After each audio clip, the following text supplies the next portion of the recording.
So what is designated ELD? It's a really loaded question, and we're actually still trying to figure that out. But let's just talk about some of the context around designated English language development instruction.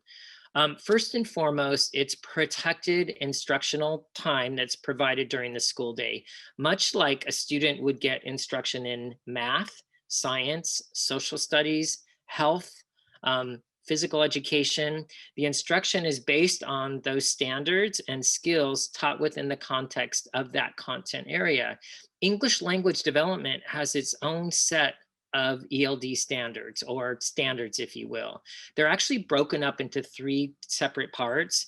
One is around interacting in meaningful ways. And that really, the standards, the skills, and the functions there address the three modes of communication, such as collaborative interaction, interpretive information, and productive information. That's around presenting and being able to write in a more formal way.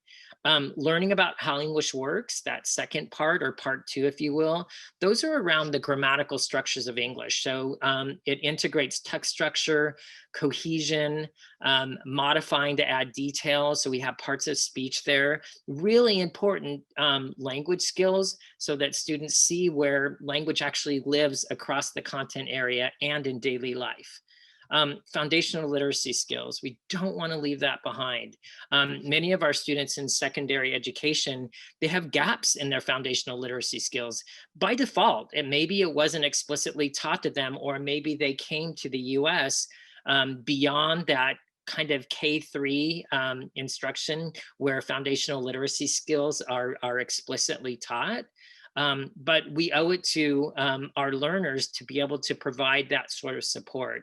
So, when we look at language development, let me just kind of tell you what it isn't. Okay, so we all want improved reading comprehension and fluency for our students, but that's not necessarily what English language development is. That's a byproduct of English language development. Because it's the language standards, skills, and functions that actually drive language development. For example, a student can navigate a really difficult text. We want them to be able to navigate different kinds of texts that might be lengthy and difficult.